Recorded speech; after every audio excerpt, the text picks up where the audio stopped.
Good day, everyone. My name is Terence Walton, and today I am going to present my technology plan review strategy for sustainable digital transformation in higher education. The purpose of this work is to refine an existing technology plan through structured peer feedback. This review focuses on strengthening alignment, inclusivity, and long-term sustainability. Each section of the plan has been carefully analyzed and revised based on constructive feedback.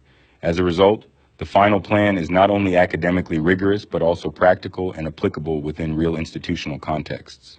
Digital transformation in higher education plays a critical role in creating flexible, accessible, and personalized learning environments. This technology plan focuses on aligning digital tools and systems with institutional goals while ensuring long-term sustainability. Peer feedback was essential in identifying key gaps and areas requiring improvement.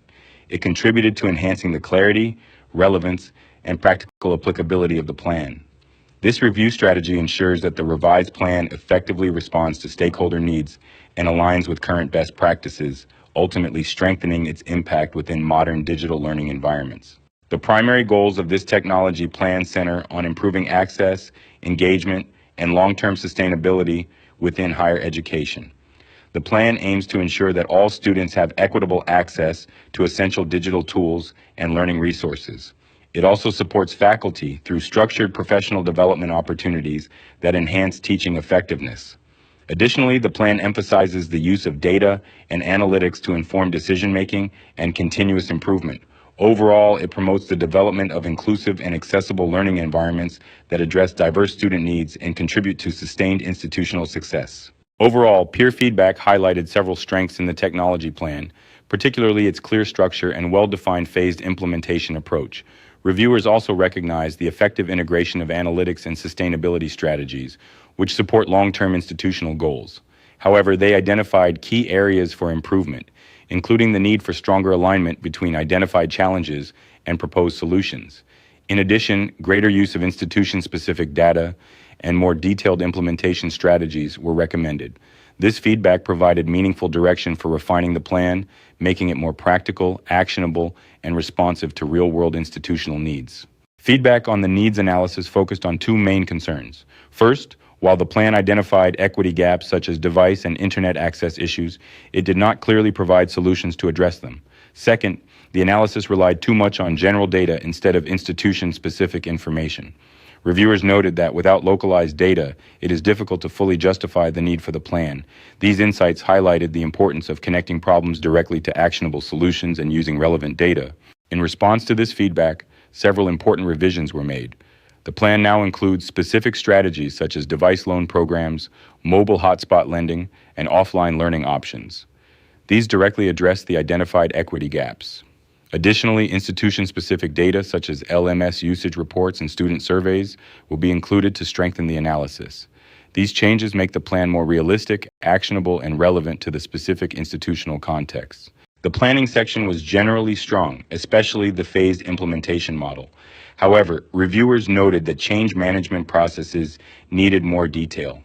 Specifically, there was limited explanation of how faculty would be supported during the transition. Feedback also emphasized the need for more structured and differentiated training for different stakeholder groups. These concerns highlighted the importance of focusing not just on technology, but also on people and processes involved in adoption. To improve this section, the plan now includes structured change management strategies. These include faculty mentoring programs, regular professional development cycles, and dedicated support teams. Training will also be tailored to different groups such as faculty, students, and IT staff. These revisions help ensure that stakeholders are better prepared to adopt new technologies. As a result, the plan becomes more practical and increases the likelihood of successful implementation. Feedback on learning spaces emphasized the need for more specific examples and clearer implementation strategies. While the plan discussed inclusivity, it did not fully explain how it would be achieved in practice. Reviewers also noted the absence of ongoing evaluation methods, such as surveys and usability testing. Additionally, they suggested better alignment with universal design for learning principles. These points highlighted the need to move from general ideas to concrete applications. The revised plan now includes specific examples such as ergonomic furniture, assistive technologies, and accessibility tools to better support diverse learners. It also introduces regular evaluation methods, including surveys and usability testing, to ensure continuous improvement of learning environments. These updates move inclusivity from a general concept to a practical application within both physical and digital spaces. By aligning with established design principles, the plan enhances accessibility and engagement. Overall, these revisions strengthen the effectiveness of learning spaces and ensure they remain responsive to evolving student and faculty needs over time. Feedback on the budget section was largely positive, particularly regarding the detailed life cycle cost analysis. However, reviewers recommended strengthening contingency planning and reducing reliance on single vendors to improve financial resilience. They also highlighted the absence of clearly defined environmental sustainability measures, which limited the plan's long-term impact. In addition, evaluation processes required more detail, especially in terms of timelines, monitoring, and accountability. These suggestions emphasize the importance of integrating financial stability with measurable sustainability practices to ensure the plan remains adaptable, responsible, and effective over time. The revised plan now incorporates contingency budgeting and vendor diversification strategies to reduce financial risk and improve operational stability.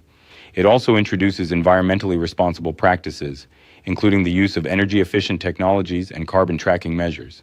In addition, evaluation processes have been expanded to include structured review cycles with regular reporting to ensure accountability. These updates strengthen the plan's ability to adapt to changing conditions while maintaining sustainability goals. Overall, the revisions enhance financial resilience, improve transparency, and ensure that long-term institutional success is supported through responsible and measurable practices. While most feedback was incorporated, some suggestions were intentionally not included to maintain the strategic focus of the plan. For example, highly detailed technical specifications and line item budgets were excluded to avoid shifting the document toward operational complexity. Similarly, recommendations related to architectural redesign were beyond the intended scope of this technology-focused plan.